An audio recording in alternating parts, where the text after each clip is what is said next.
कर्मों का फल। यह बात सत्य है कि कर्म फल से कोई नहीं बच पाया है। कर्म आपका दिखने में तो बुरा हो सकता है, परंतु अगर आपका उद्देश्य और आपकी नीयत सच्ची है तो फल भी आपको सच्चा और अच्छा ही मिलेगी। जिन कर्मों का फल वर्तमान में नहीं मिलता, उसे भोगने के लिए वह आत्मा नया शरीर धारण करती है और अपने नए जन्म में अपना फल भोगती है। इसे ही कहते हैं कर्म का सिद्धांत। तो आइए दोस्तों, जानते हैं एक राजा की कहानी, इस कर्म सिद्धांत को ये दो कहानियों के माध्यम से। तो दोस्तों, इससे पहले कि आप इस कहानी के भावनाओं में खो जाए, आप हमारे चैनल को सब्सक्राइब कर ले। तो दोस्तों चलिए शुरू करते हैं। बहुत समय पहले की बात है। एक राज्य में एक राजा राज करता था। वह राजा एक दिन अपनी जन्म पत्री पढ़ रहा था। पढ़ते पढ़ते उस राजा को ख्याल आया कि जिस समय मेरा जन्म हुआ होगा, उस समय कितने मनुष्यों का जन्म हुआ होगा, लेकिन वह सभी मेरी तरह राजा क्यों नहीं बने। राजा हर दिन हर समय इसी प्रश्न का उत्तर ढूंढने में लगा रहता था, लेकिन उसे इसका उत्तर नहीं मिल पाता था। अपने प्रश्न का उत्तर पाने के लिए राजा अपने राज्य में बड़े बड़े साधु सन्यासियों को बुलाता है। राज्य में सभी बुद्धिमान साधु सन्यासी एकत्रित होते हैं। वह सभी यह सोच में होते हैं कि राजा ने हमें यहाँ क्यों बुलाया है। राजा सभी को अभिनंदन स्वीकार करते हैं और उनसे पूछते हैं कि जिस समय मेरा जन्म हुआ उसी क्षण में और कितने भी व्यक्तियों का जन्म हुआ होगा, तो उन सब व्यक्तियों में से मैं ही क्यों राजा बना, वह सभी राजा क्यों नहीं बने। सभी महान बुद्धिमान साधु संतों ने सोच गहन विचार करने लगे। वह सभी गहन सोच विचार करने के बाद वह उनके प्रश्न का उत्तर ना दे सके। राज्य में एक बुजुर्ग बुद्धिमान व्यक्ति भी बैठे हुए थे। वह थोड़ी देर बाद बोले कि इस प्रश्न का उत्तर तुम्हें एक महान साधु देंगे, जो कई वर्षों से एक घने वन में तपस्या कर रहे हैं। यह सुनकर राजा अगले दिन अपने सैनिकों के साथ उस जंगल की ओर निकल पड़ा। कुछ दूर पहुंचते ही राजा को वहां एक छोटी सी कुटिया दिखाई दी। जब राजा उस कुटिया के पास पहुंचा तो उसने देखा कि एक साधु बैठा आग के अंगारे खा रहा है। यह देखकर राजा चकित रह गया। राजा ने हिम्मत करके उनसे कहा कि हे साधु, मैं आपको प्रणाम करता हूँ। मैं आपसे एक प्रश्न पूछना चाहता हूँ कि मेरे जन्म वाले दिन कितने मनुष्यों का जन्म हुआ होगा, उन सभी में से मैं ही क्यों राजा बना। साधु यह प्रश्न सुनकर बोले कि हे राजन, मैं तुम्हारे इस प्रश्न का उत्तर नहीं दे सकता। थोड़ा आगे चलकर तुम्हें एक और साधु मिलेंगे, वहीं तुम्हारे इन प्रश्नों का उत्तर दे सकते हैं। यह सुनकर राजा दूसरे साधु की तलाश में आगे निकल पड़ा। थोड़ा आगे चलते ही राजा को साधु दिखाई देता है और वह साधु मिट्टी खा रहा होता है। यह देखकर राजा हैरान रह जाता है। फिर उस वक्त राजा हिम्मत करके अपना प्रश्न साधु से पूछता है। फिर साधु क्रोधित होकर बोलता है कि तुम जल्दी यहाँ से चले जाओ, मेरे पास तुम्हारे इस प्रश्नों का उत्तर नहीं है। परंतु वह साधु उसे एक लड़के के बारे में बताता है और कहता है कि तुम उसके पास जाओ, तुम्हें अपने प्रश्नों का उत्तर जरूर मिलेगा। तो राजा उस लड़के की तलाश में आगे बढ़ने लगता है। ढूंढते ढूंढते वह राजा एक गांव में जा पहुंचा। राजा को थोड़ी समय बाद वह लड़का मिल गया। वह बहुत ही बीमार था। राजा ने उस लड़के से अपना प्रश्न पूछा और लड़का बोला कि राजन, हम पिछले जन्म में 4 भाई थे। एक बार हम चारों भाई किसी जंगल में भटक गए थे और हमें वहाँ कई दिन हो गए थे। हमें बहुत भूख लग गई थी। हमारे पास केवल जरा सा आटा पड़ा था और उसकी हमने रोटियां बना ली थी। जैसे ही हम वह खाने लगते हैं, हमारे पास एक बाबा आते हैं। वह बाबा बहुत भूखे थे, वह हमसे भोजन मांगते हैं। ऐसे में बड़ा भाई बोला कि यदि हमने आपको यह भोजन दे दिया तो क्या हम अंगारे खाएंगे? दूसरा भाई बोला कि अगर हमने भोजन दे दिया तो क्या हम मिट्टी खाएंगे?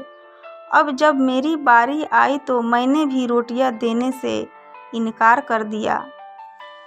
परंतु राजन, तुम बहुत दयालु थे। तुमने अपने हिस्से का भोजन उस बाबा को देकर उसका पेट भरा और तुम्हारे इस पुण्य के कारण तुम इस जन्म में राजा बने।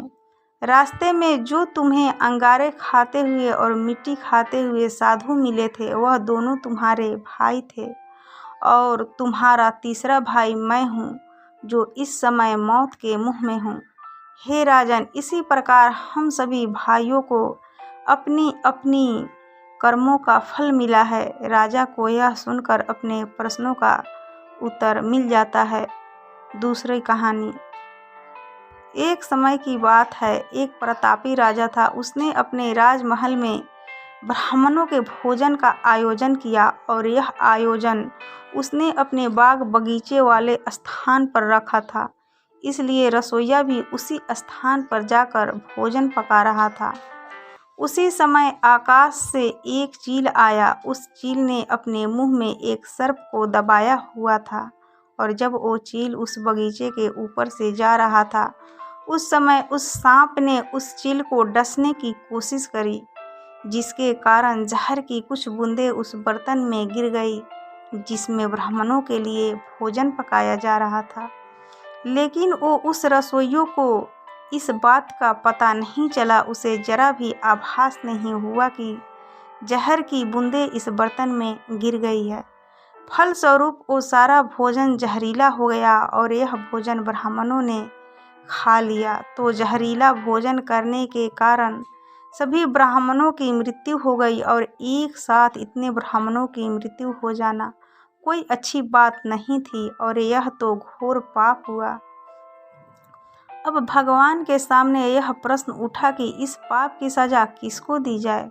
उस राजा को जिसने इस भोजन का आयोजन किया था, लेकिन उसे तो पता भी नहीं था कि भोजन में जहर है, या उस रसोइये को जिसने वो भोजन बनाया था, परंतु वो भी इस बात से अनजान था कि यह भोजन जहरीला हो चुका है।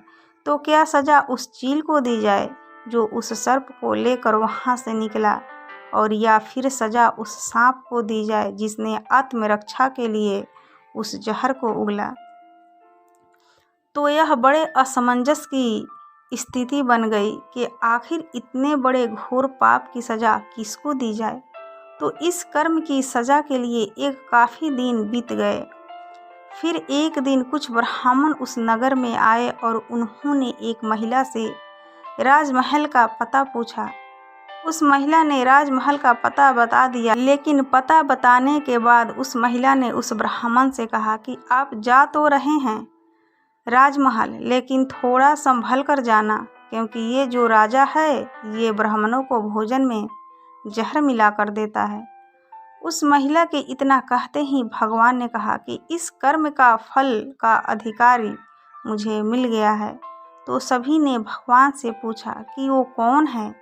तो भगवान ने कहा कि इस महिला को इस कर्म की सज़ा दे दी जाए। तब सभी आश्चर्यचकित हो गए और वो बोले कि वो महिला तो उस समय वहाँ मौजूद भी नहीं थी, ना उसने जहर मिलाया, ना उसने भोजन पकाया और ना ही उसने उन ब्राह्मणों को भोजन कराया, फिर इसकी सज़ा उसे क्यों दे रहे हैं? तब भगवान ने कहा कि किसी भी कर्म का आनंद जो सबसे ज़्यादा लेता है उसी को उसका फल भुगतना पड़ता है। इस पूरे कर्म में ना रसोइये को आनंद की अनुभूति हुई, ना राजा को आनंद की अनुभूति हुई, ना सर्प को हुई और ना ही उस चील को हुई। लेकिन इस घटना से सबसे ज़्यादा आनंद और सबसे ज़्यादा खुशी इस महिला को मिला, इसलिए इस कर्म की सज़ा इसे ही भुगतनी पड़ेगी। इस कहानी से हमें यह शिक्षा मिलती है कि कर्म के फल की व्याख्या इतनी आसान नहीं है। शब्द ही हमारे कर्म हैं। हम जो काम करते हैं वो तो हमारे कर्म होते ही हैं, लेकिन जो हमारी किसी के प्रति भावनाएं हैं वही हमारे कर्म हैं। हमारे विचार ही हमारे कर्म हैं। अगर आपने अपने विचारों पर नियंत्रण करना सीख लिया तब आप एक महान इंसान बन जाते हैं। जब आप अच्छा सोचते हैं तो आपके साथ अच्छा होता है और वो होता ही रहेगा। इसलिए दोस्तों, किसी के भी बुरे कर्मों की आलोचना नहीं करना चाहिए।